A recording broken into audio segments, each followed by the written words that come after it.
Hey, welcome to A Valid Answer with Scott and Marshall, where, who are we? Let's see right here. I am a conservative capitalist pastor Christian, and you are a socialist liberal atheist. Socialist liberal atheist. Why? Why are you like that? You're like the devil, right? Like the devil incarnate? Pretty much. How did you know? You figured this out. You figured this out. That's the way it goes, right? So you clearly admit to it. You have no problem admitting to that. Yeah, I mean, there's no point in arguing. Of course, it's true. All right, well, there you go. This has been a great show. I got him to admit that he's the devil, and that's all we needed. No. There you go. Better to reign in hell than serve in heaven, right? Oh my gosh, what an attitude to have. No, this is where a Christian and atheist come together and talk civilly amongst each other about things that are important and all the things that matter to us and matter to the world. I mean, really, man, spread this around. People need to see and hear what it is we are doing on a weekly basis. We're here Sundays at 5, Mondays at 4, and who knows what's going to happen in the future. We've been doing this for just over a year. We're like on episodes like 50 some odd episodes on Sundays, and this is now like our almost 20th episode doing Mondays. So we're right here. We're going to continue to be here as long as we can. And you may have heard rumors that he might be moving. He's been talking a little bit about that, but whatever happens, we're going to try to continue this. And we have several people joining us. So thank you guys for joining us, and thank you for being there with us. Man, we kind of had a heated topic last night. Right. We talked about, was Hitler a socialist? Yes. And basically, I think you made a very good case that he was not. I think that for the most part, that in there, that even the things that I was throwing out there, that more than likely the setup for that was that he was going in there to be a spy into that socialist environment, and more than likely he was not a socialist. But I decided I discovered a new enlightenment basically about it, that it ultimately didn't matter. So that might come on a little bit today as we're talking, because what are we talking about? Today, I want to talk about the system. The system. Favorite topic of Your all time. Your favorite topic of all time is the system, and how the system is holding people down. That's right. You know, I ran out of shaving cream this morning. I blame the system. Yeah, you blame everything on the system, right? Mm-hmm. As long as it doesn't fall back on you. I stubbed my toe. I blame the system. Yeah, I mean, we're being a little facetious right now, because I don't think you actually believe that. What do you mean? Or you believe that it was the furniture manufacturer's right? intent. There was no warning label on that leg of the sofa, so. Oh my gosh, you're one of those. Man, maybe I should plug in this electrical cord while I'm standing in the swimming pool. Right. So is it the system? Is it ever the system? Just want to throw that out there to you. Or the man, as Josh says, if you want to be, politically incorrect about it, because apparently Josh believes that only men can run things. No, sorry, I'm just messing with you, Josh. But yeah, if you want to go back to older terminology, the man is keeping you down. And but yeah, the system. So is it ever the system's fault? And how would we know if it's the system? That's a good question. Right? Yeah, we need some kind of metrics or data or something, right? I believe that there are attempts in the system. I believe there are nefarious agents in the system that are trying to Democrats, right? Well, I mean, no, just in general. I mean, again, the system what that we're talking about. Let's clarify that we're not necessarily in this topic talking specifically about a government system or a corporate system, or we're talking about just basically the system in general that is business and I'm talking and government. I'm talking about really America. I'm talking about capitalism and our democratic republic and the unholy marriage between the two. But when we mention the system, we're not talking about Democrats. We're not talking about Republicans. We're not talking about because CEOs. Really no we're not talking about, we're talking about all of that. And I know that there are nefarious agents who are trying to, make personal money and be and make see corruption. I was actually watching John boss, Stossel. your landlord, all the way up to the president. Yeah, but I was watching, John Stossel video today about that. That's something that was happening in New Jersey on the other side of New York, and the corruption of the local city government, and giving letting this contractor build projects, but not that contractor because they live in this contractor stuff, and he gives them a deal, and all this corruption and people, and all that is just for making personal gains. But then there's also, I believe, there's nefarious agents in the system that are trying to, game it so that, I think it still comes down mostly to personal gain, wanting to do personal gain. But I don't want to lay I don't want to cross the line, because all of those things are happening, but you can still overcome it as a person. Your choices matter. And I'm afraid of crossing that line to say the system is holding you back, and that removing the responsibility of choices for people to say, oh, yep, see, it's a system that's holding me back. It's not my fault, when they're making stupid decisions and doing stupid things in their lives. And it's like, well, no, you're being stupid. Be smart. The system's not making you make those stupid decisions. You're making those stupid decisions. Make better decisions, and the system has less of an effect on you. But you're saying even if you make smart decisions, the system... Well, sometimes the system kind of steers people by limiting choices or giving people the perspective that their choices are limited, which is very capable at doing that, which is remarkable to me, because it shouldn't have the power to do that, and somebody should be able to reason their way out of it. For example, if you're born in a crime-ridden inner city, your options are not just the gang or some sort of dead-end job. Your options also include doing really well in school and getting the heck out of the inner city and going to college or learning a trade and making a heck of a lot of money as a well-respected professional. And this has nothing to do with race. However, there seems to be some blinders put on people by the system, I would argue. And the system isn't just the government. It's not just institutions, but it's also the pop culture. It's also the media. It's the neighborhood, the community, whatever you want to call it. They're putting these blinders on you and telling you this is your option. It's the gang or the prison or this dead-end job over here, or be a deadbeat or something like that. And there are way too many people who buy into this for some reason. They sort of fall into this pit. And they don't quite know how to get out. It's so funny. I find it odd you saying this, because I think a lot of the times you are part of that system telling people that you don't have an option. I feel like I'm always arguing against you, saying, no, they have an option. They can do it. And you're the one who keeps saying, no, they can't. This is America, and as people have pointed out, there's no law on the books that says you can't escape your circumstances and become something great. Let me just clarify something here. Last week was our April Fool's episode where we traded sides. Suddenly, I don't know what's up. Marshall seems to be saying the same things that I've been saying. There's a caveat. Okay, all right, keep on going. I want to hear it, because I'm like, okay, that's everything that I've been saying. Right. Yes, right. There are no laws that are holding people back. And okay, so yeah, bring it around, because I'm starting to feel a little confused. You still have a lot of institutional forces and pop culture forces. You have a lot of pressures on people, and the pits in certain areas of town, particularly when people are poor, the pit is larger and deeper. And so naturally it tends to claim many more victims than the pits in the middle class or the pits in the upper class, which are just about that big, And so that's why we see things turning out the way they do. At least in your personal view, I think they're bigger than okay, maybe they're not that big, but ultimately, and they come with a ladder. But ultimately, the bottom line is you as the individual have key and paramount responsibility.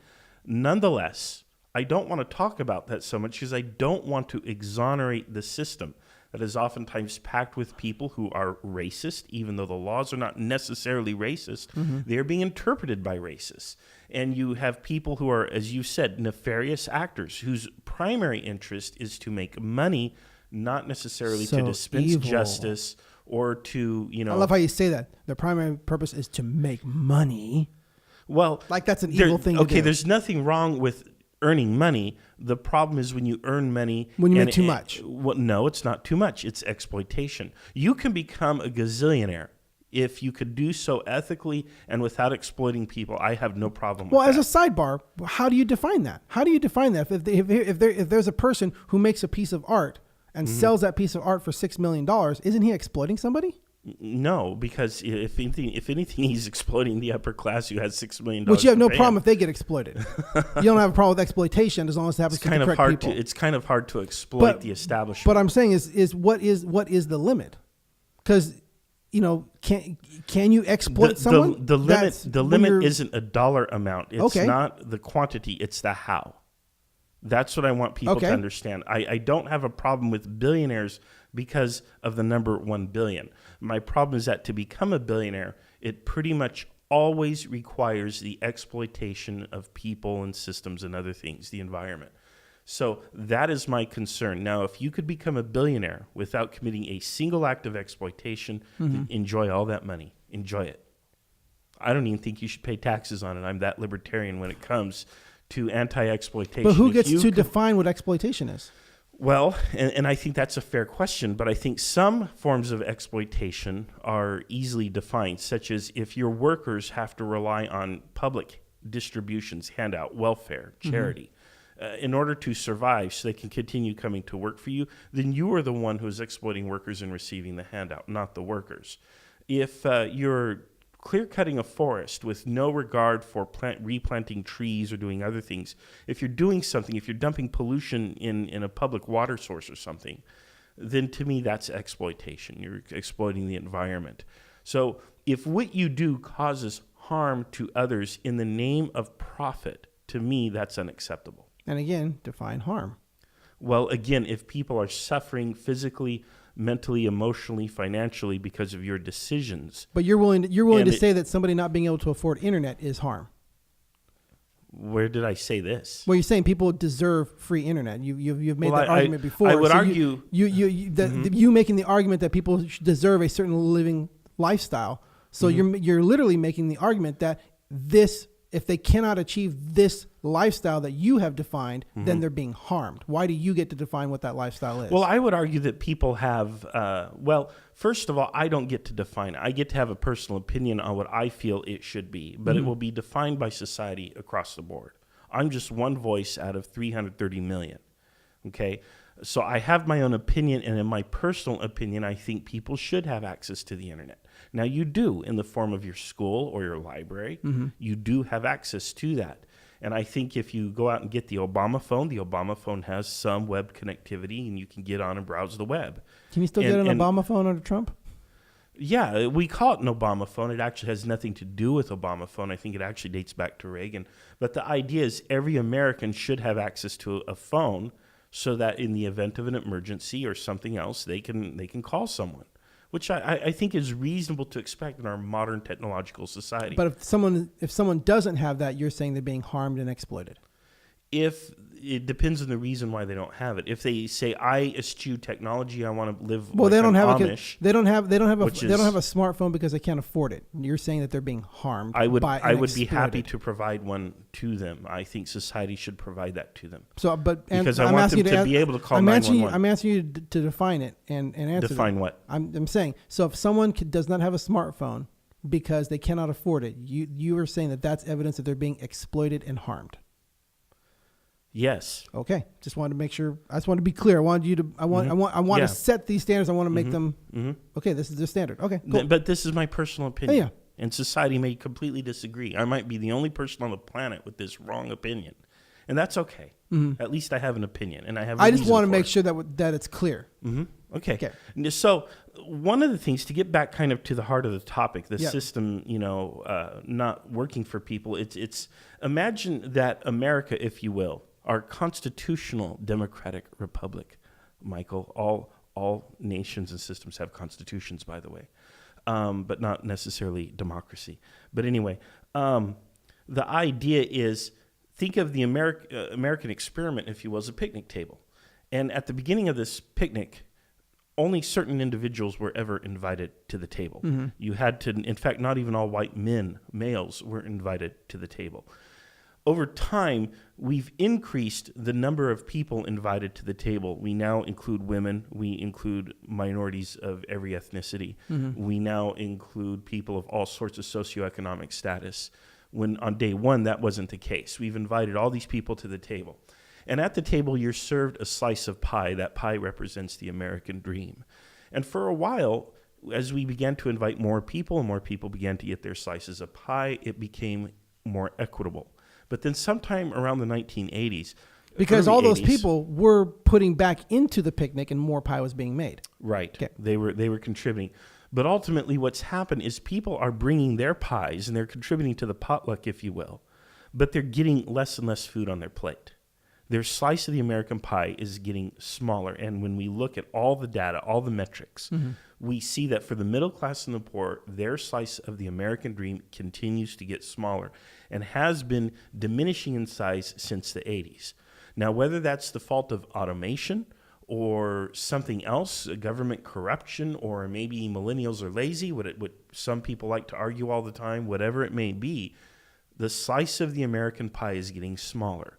We can even argue whether or not it's really getting smaller. It is, by all metrics. But there's also now a foreboding sense that it's getting smaller. And people in the middle class and the poor are beginning to feel a sense of dread, doom, and despair. They're losing hope.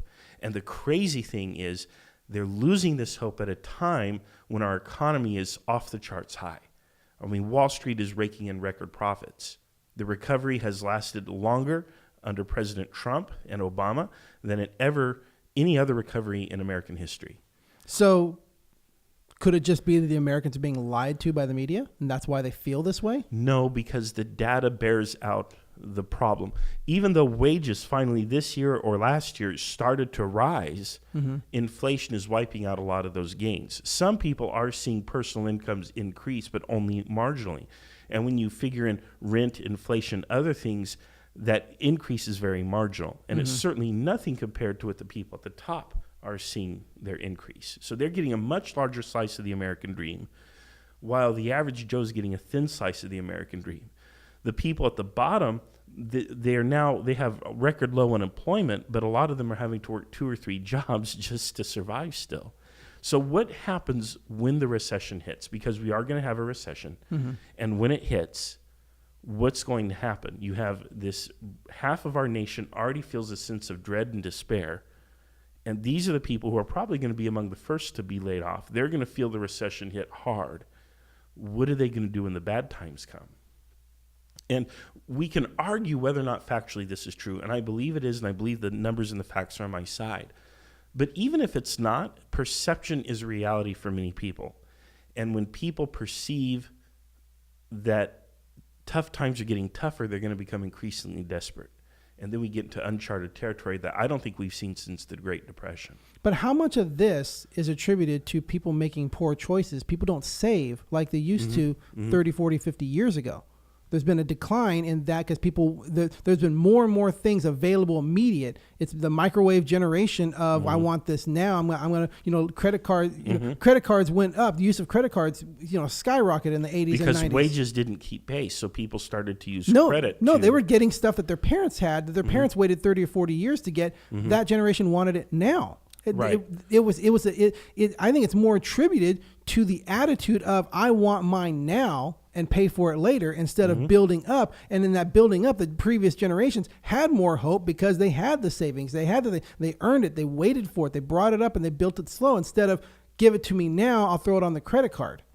I mean, well, I would feel depressed about the outlook. If I was $50,000, $60,000 in debt with school debt and all this other debt on there. Who put a gun to your head to buy those things?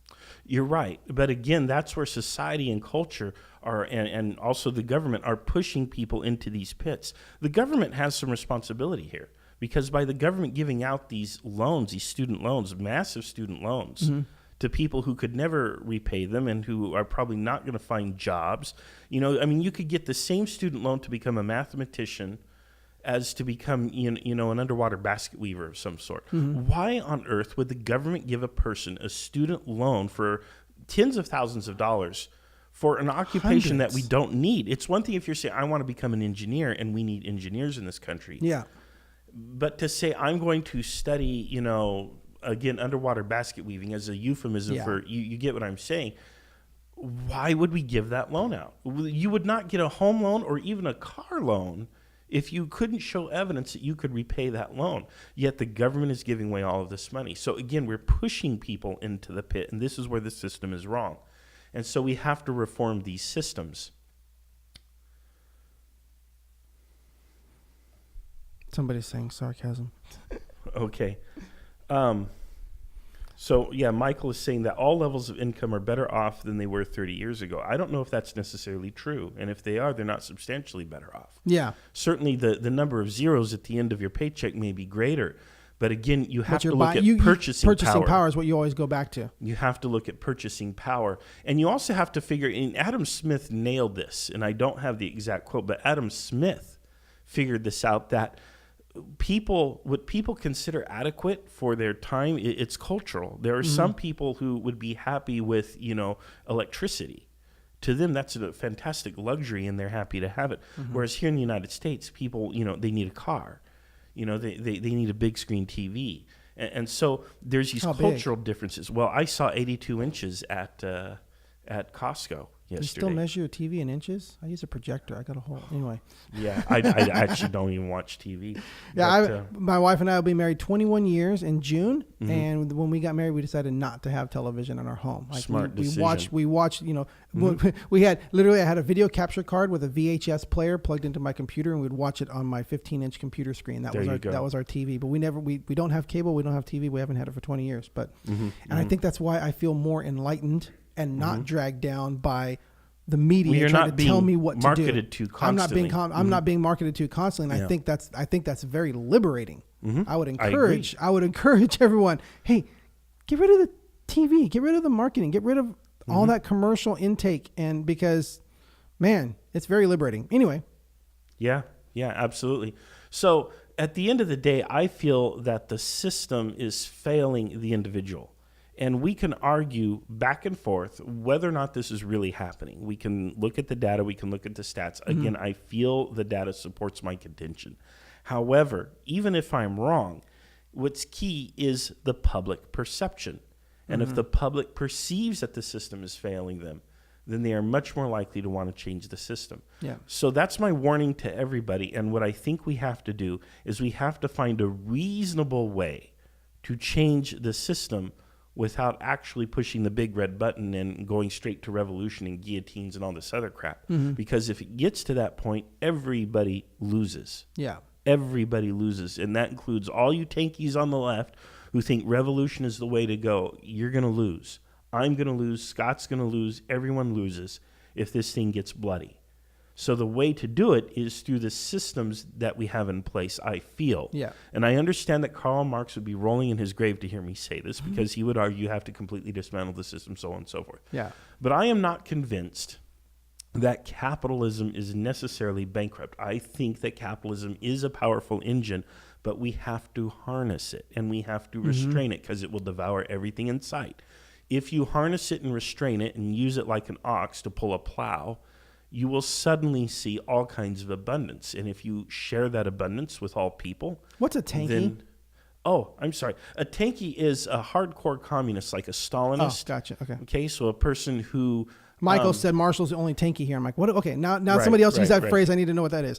Right, yeah, no, a tanky is a person who's like a hardcore communist who literally advocates a violent overthrow of the establishment and to replace it with a communist regime. So, gotcha. So there you go.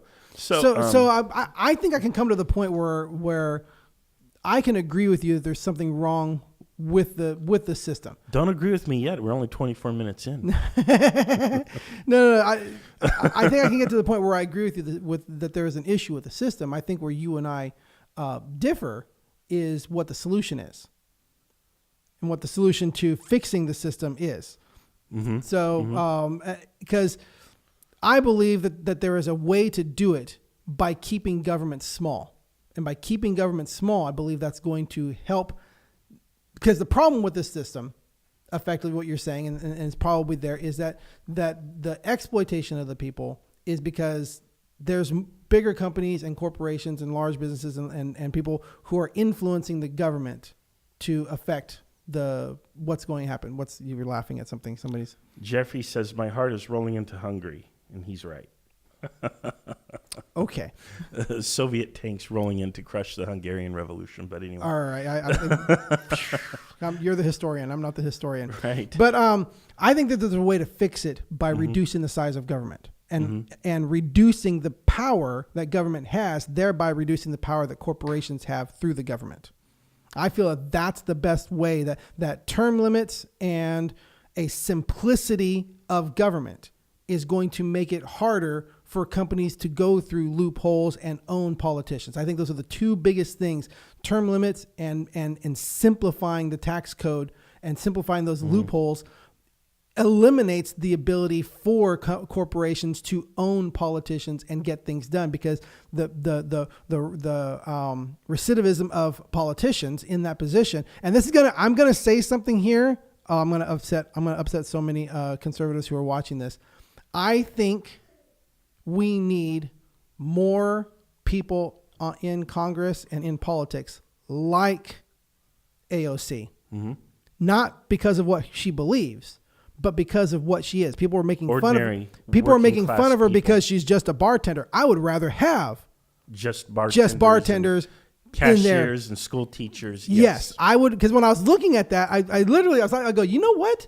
No, I've been the one, because I wanted to be one of the people making fun of. Yeah, she doesn't know what she's doing. She's just a bartender. Now, I think there should be a certain legal test that you have to pass to get elected, so that you can prove that because it seems like she's making so many gaffes that she doesn't understand the system. And how can you be in there and be elected into that position if you don't understand the system? So I still think there's problems with her as a candidate, with her as in her opinions, and in her lack of knowledge and stuff. I wait until you hear about this guy named Donald Trump who's in the White House. Yeah, exactly. Right.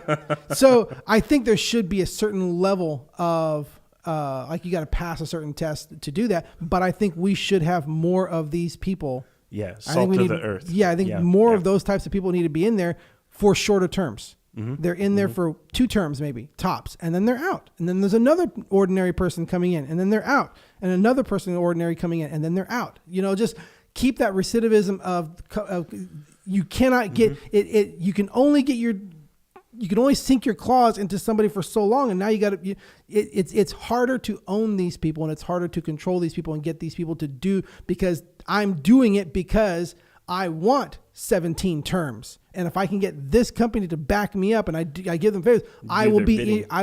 But if that's not even an option, and you're just a bartender coming in from, hey, there's less of an incentive to be corrupt. Well, I agree with that. First of all, though, let's talk about where I disagree. One of the issues that I have with your plan or proposal is the hypothesis that government is the problem. And I don't feel that government is inherently the problem. To me, it's not that government is Aren't you a history major? A major? I got a degree. I earned my bachelor's degree in history and in English. Have you learned anything from history? Governments are the worst offenders of atrocities in human history. They are the most powerful entities, the only entities that have the power to commit atrocities at the scale that they have in history. Boy, have I got some facts to share with you. Ever hear the shirtwaist triangle fire? What's that? Oh, yeah, where they put locks on the doors and the people burned to death inside the and how many? Fire. Oh, I don't know. Dozens of people, certainly. Mostly all. I'm talking about atrocities on the scales of millions of people. Yeah. Nothing compares to what governments have done. Well, trust me. Governments I are think the problem. A corporation can trample your rights just as quickly as a government but can. Not on the scale that a government can. I want to finish my point. So my point is this. It's how government is used, not government is inherently bad. You can use government as a tool the same way as a firearm. I have not said that government is bad. Well, okay. I've said big government is bad. The bigger it gets, the more power it has, the worse it is. Small government is good, but no government is horrible. I've never been a person that says no government. I think government. So government is not the boogeyman. It's the big government that's the boogeyman. Right. Government has to be used properly, and in order to use it properly, I would argue government has to be controlled largely by the middle class. It would be inherently conservative, but I'm okay with that. It would be stable. You need more than term limits. You need campaign finance reform. You have to literally outlaw the ability for people to bribe our politicians because they have ways of bribing politicians. even with term limits, you can still bribe politicians. You can cut them sweetheart deals or say, well, you're going to be out of office in 2 years. When you're out, come see me. But in the meantime, pass this legislation. We need to stop private lobbying firms and private corporations from writing all of our legislation, because they write pretty much all of our legislation now. And to me, what the heck are we paying these people to go to Congress for if they're not going to write legislation? Well, on that, okay, so it has to be a law. That's what they're doing. Is they're writing a law. Maybe we can get judicial officials to. I was going to say maybe we're contradicting ourselves. We want a bartender to come in with no experience in law, and you want them to write the law. You would themselves? have judicial officials, I think, assist with writing the law, but I would rather a bartender consult with a judicial official and write the law than a corporate interest or a lobbying firm write the law, because you can tell how they're going to write the law. There's only one way a lobbying firm is going to write the law. It's for whoever is paying them. Yeah. And it's the same rule in debate or in all business. You want to be the one in business who writes the contract. And the reason for that is because you can write favorable terms for yourself. Yes, of course. Even if it's a marginal that's all obvious, benefit, you can still do that. And so obviously this gross abuse of our republic is taking place because, again, of these capitalist interests.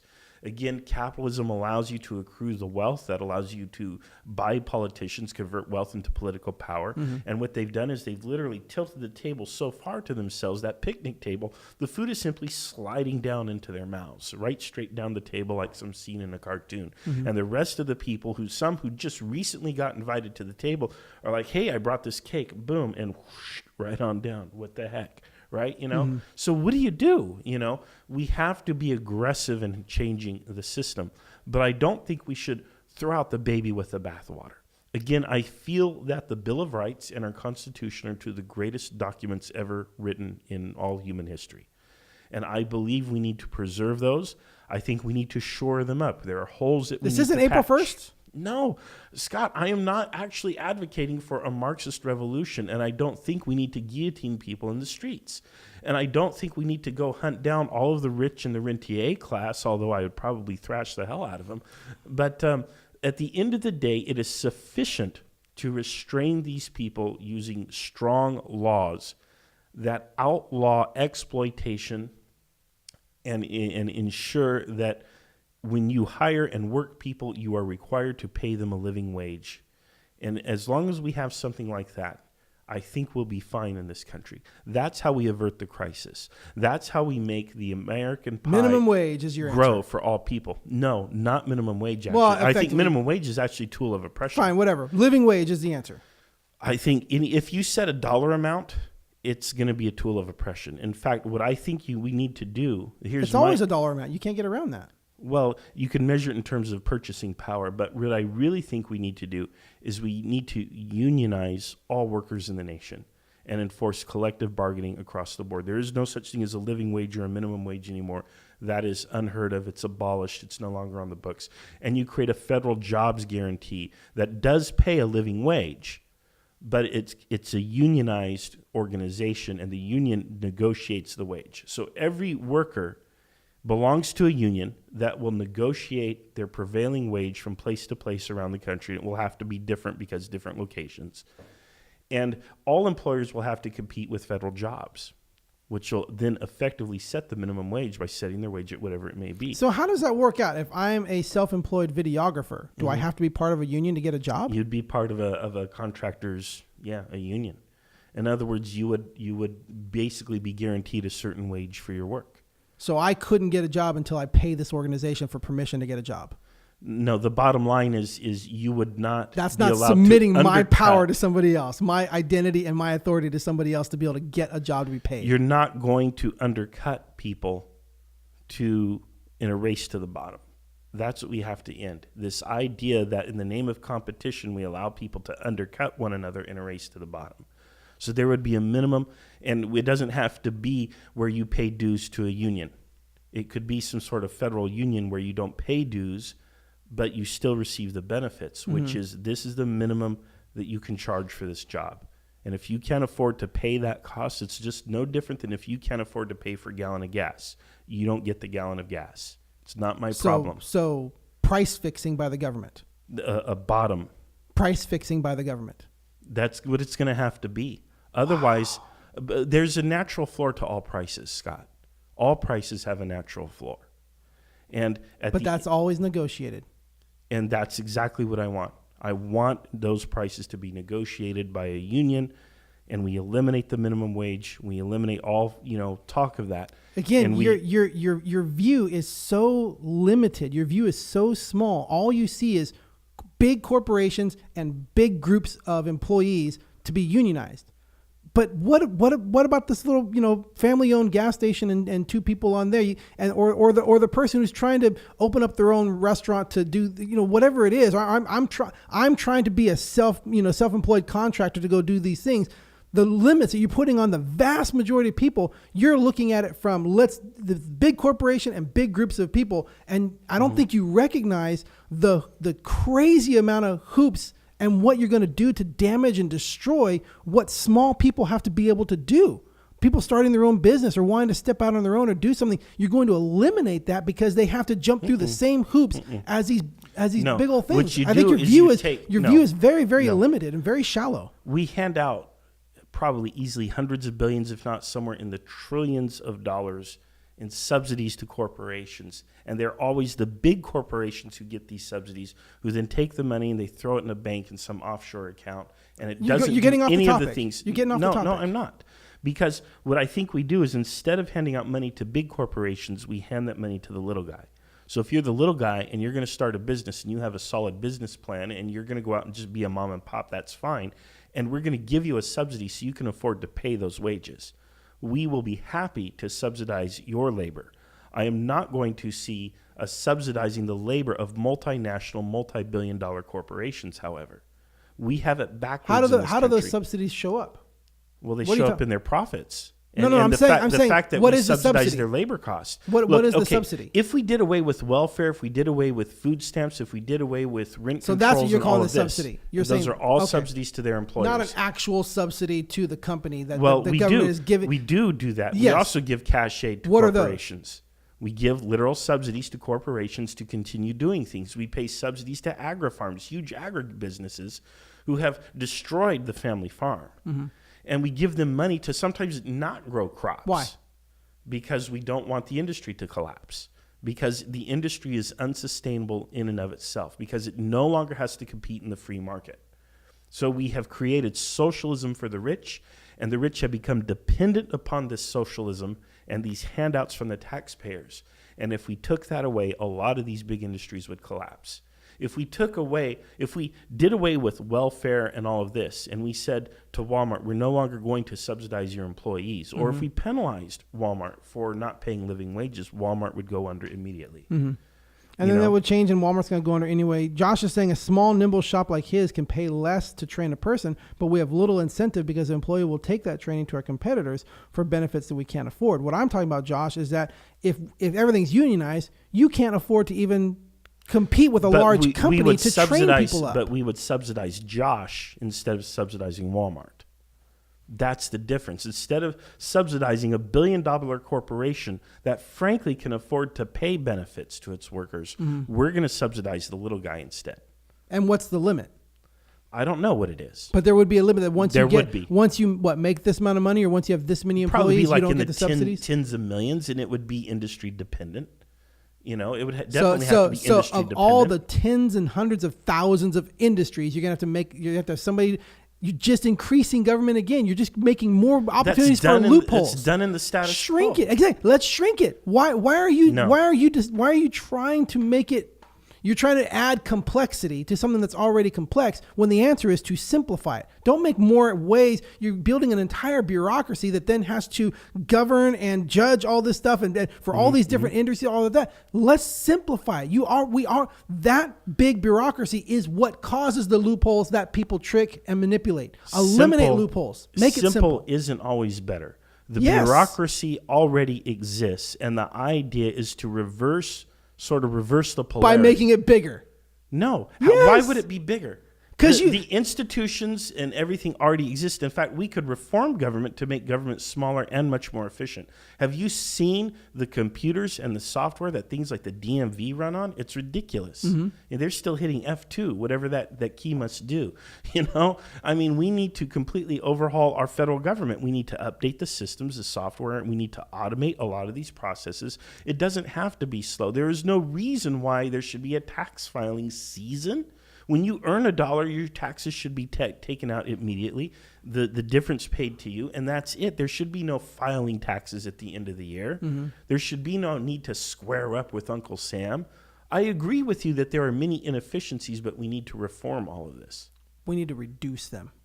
Well, I think the net result of my proposal would be a net reduction. It would be a reduction because we would create a much more leaner, meaner, more efficient government.